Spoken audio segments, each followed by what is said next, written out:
बड़ी जानकारी इस वक्त आ गई है। इस वक्त की बेहद ही महत्वपूर्ण जानकारी से आपको मुखातिब करा देते हैं। कालीचरण को लेने रायपुर पहुंची है महाराष्ट्र पुलिस की टीम। बड़ी जानकारी, ठाणे पुलिस की 5 सदस्यीय टीम टिकरापारा थाना पहुंची है।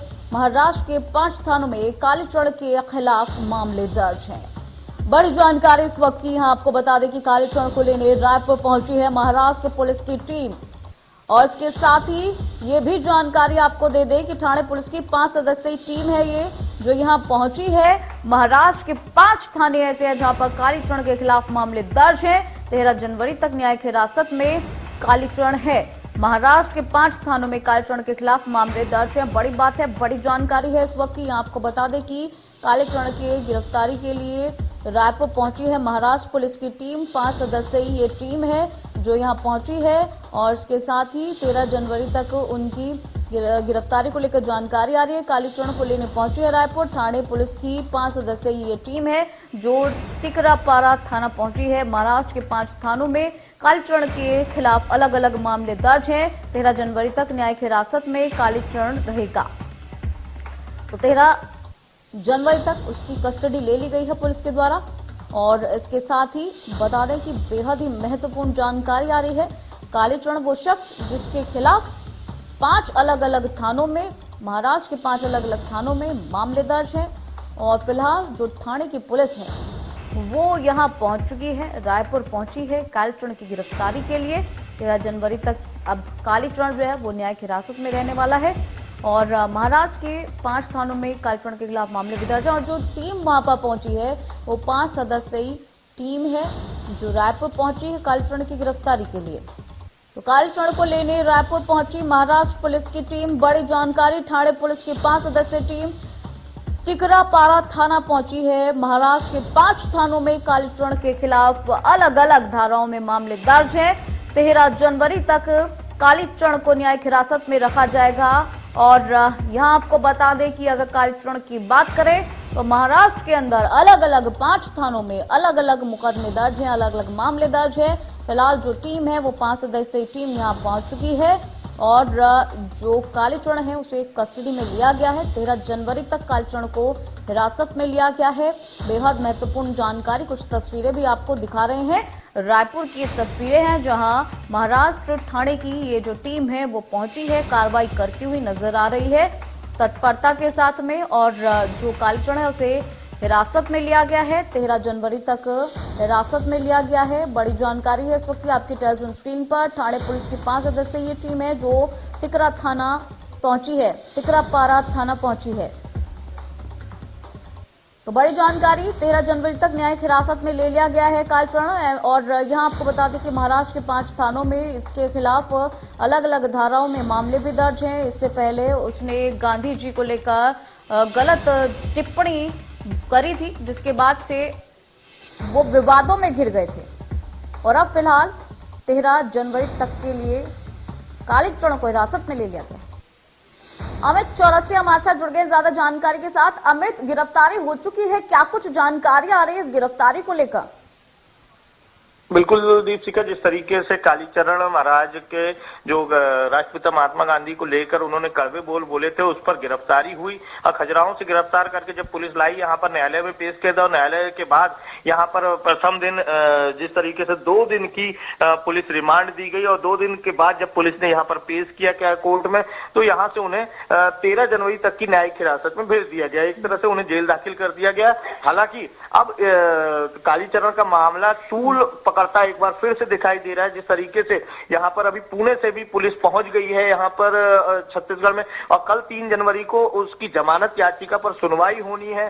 तो जो चेतना ठाकुर ने जो यहाँ पर जमानत याचिका खारिज की थी, तो अब सत्र न्यायालय के समक्ष जमानत याचिका लगाई जाएगी और कल यहाँ पर उसकी पेशी होगी। अब देखना यह है कि कालीचरण को जमानत मिलती है या नहीं। हालांकि अगर जमानत मिलती है तो फिर ये पुणे पुलिस भी उसे गिरफ्तार करके महाराष्ट्र ले जा सकती है। जी अच्छा अमित, जानकारी ये भी है कि महाराष्ट्र में 5 थानों में अलग अलग जगह अलग अलग धाराओं में कालीचरण के खिलाफ मामले दर्ज है, इसको लेकर कुछ जानकारी है?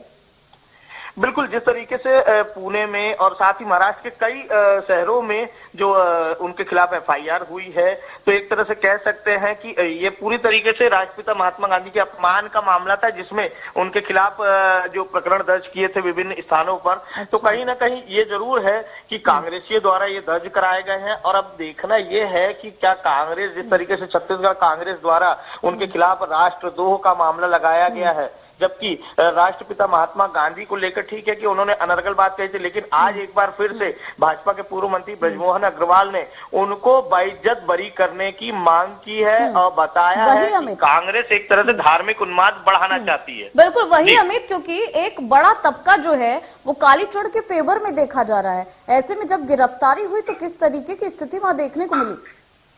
बिल्कुल, जिस तरीके से जिस दिन गिरफ्तारी होकर उन्हें न्यायालय में पेश किया गया तो वहां पे बड़ी संख्या में हिंदू संगठनों के लोग वहां पे हजारों की संख्या में उपस्थित थे, और जब तक वहां सुनवाई चलती रही तब तक हंगामा होता रहा, जय जय श्री राम के नारे लगते रहे और भूपेश बघेल सरकार के खिलाफ नारे लगते रहे। तो एक तरह से कहीं ना कहीं ये बात है कि उनका जो समर्थकों का एक बड़ा जो धड़ा है वो चाहता है कि कालीचरण महाराज को बेवजह फंसाया गया है। और जिस तरीके से आज भाजपा ने भी प्रेस वार्ता लेकर इस बात को कहा है कि धर्म संसद का आयोजन कांग्रेसियों ने स्वतः किया था, और एक टूल किट है कांग्रेस का, यह टूल किट रहा धर्म संसद, और उसके माध्यम से धार्मिक उन्माद फैलाने की कोशिश की जा रही है, जिसमें भाजपा और संघ को जबरदस्ती घसीटा जा रहा है। कालीचरण को बेवजह गिरफ्तार किया गया। अमित, भूपेश बघेल का नाम आपने लिया। भूपेश बघेल ने इससे पहले अभी जो रैली चल रही है वहां पर ये बयान भी दिया है कालीचरण को लेकर कि अगर किसी राज्य में होता तो अब तक तो गिरफ्तारी हो ही गई होती। उनके बयान को किस तरह से लें? बिल्कुल, जिस तरीके से उन्होंने कहा कि अगर किसी राज्य में होता तो गिरफ्तारी हो गई होती, लेकिन जिस तरीके से छत्तीसगढ़ सरकार ने तत्परता दिखाई, मैं यहाँ पे दीप जी का बताना चाहूंगा कि इसी तरीके से मुख्यमंत्री के पिता ने भी राम भगवान का अपमान किया था और सीता माता का अपमान किया था। तो उस मामले में अब भाजपा मांग कर रही है कि आखिर कालीचरण के मामले में जिस तरीके से तत्परता दिखाई गई, उनके खिलाफ प्रकरण दर्ज करके उन्हें गिरफ्तार करके जेल भेज दिया गया, ठीक उसी तरह से कांग्रेस के जो मुख्यमंत्री है उनके खिलाफ, उनके पिता के खिलाफ ये कार्यवाही क्यों नहीं कही जाती? क्योंकि जिस तरीके से उत्तर प्रदेश में भी उन्होंने भड़काऊ बयान दिया था, हिंदुओं खिलाफ बयान दिया था, तो इसे लेकर अब राजनीति तेज होती नजर आ रही है। जी बिल्कुल अमित, राजनीति है वो तेज होती जा रही है। कितनी तारीख तक, कब तक न्यायिक हिरासत में कालीचरण को लिया गया है? अभी अगर बात करें तो 2 तारीख को जो पेशी हुई थी, 1 तारीख को जो पेशी हुई थी उसमें 13 जनवरी की न्यायिक हिरासत में कालीचरण को जेल दाखिल किया गया है। हालांकि जमानत याचिका फिर से लगाई जाएगी और कल उनकी पेशी 3 जनवरी को जिला सत्र न्यायालय में हो सकती है, और जिला सत्र न्यायाधीश चूंकि उस समय अवकाश पर थे तो कल संभावना जताई जा रही है कि अगर जिला सत्र न्यायालय जमानत दे देती है तो ऐसी परिस्थिति में कालीचरण की मुश्किलें लेकिन कम होने का नाम उस परिस्थिति में भी नहीं होगी, क्योंकि जिस तरीके से पुणे पुलिस यहाँ पहुंच चुकी है और वह गिरफ्तार करने के लिए तैयार बैठी हुई है। अगर इस मामले में या पूछताछ करने की कवायद होती है तो फिर पुणे पुलिस यहाँ भी अगर जमानत याचिका खारिज हो जाती है जिला सत्र न्यायालय से, तो भी पुणे पुलिस को एक मौका मिल सकता है पूछताछ के लिए। जी अमित, एक और इम्पोर्टेंट सवाल मैं आपसे पूछना चाहूंगी कि जो गिरफ्तारी हुई है वो पुलिस को इनपुट मिले उसके बाद हुई है, या फिर खुद जो कालीचरण है उन्होंने सरेंडर किया, खुद अपनी गिरफ्तारी करवाई? नहीं, बिल्कुल कालीचरण ने इसमें कोई सरेंडर नहीं किया। उन्होंने जिस तरीके से दूसरा वीडियो जारी किया था कि गांधी के संदर्भ में उनकी कही गई टिप्पणी पर उन्हें कोई अफसोस नहीं है, तो एक तरह से उनके तेवर सख्त थे कि मैं उनसे नफरत करता हूं, उनका तिरस्कार करता हूं, ऐसी कई बातें उनके मामले में थी। लेकिन उसके बाद जब गिरफ्तारी मध्य प्रदेश में बगैर मध्य प्रदेश सरकार को या गृह विभाग को बगैर सूचना दिए छत्तीसगढ़ पुलिस ने, रायपुर पुलिस ने की है, तो उस पर भी मध्य प्रदेश और छत्तीसगढ़ सरकार के बीच ठनी हुई थी। और जब तक मध्य प्रदेश से कालीचरण को सकुशल वापस नहीं ले आई पुलिस, तब तक यहाँ पर उनके खिलाफ राष्ट्रद्रोह का मामला। ठीक है अमित, बहुत बहुत शुक्रिया इस महत्वपूर्ण जानकारी के लिए। नजरें बनाकर रखिएगा।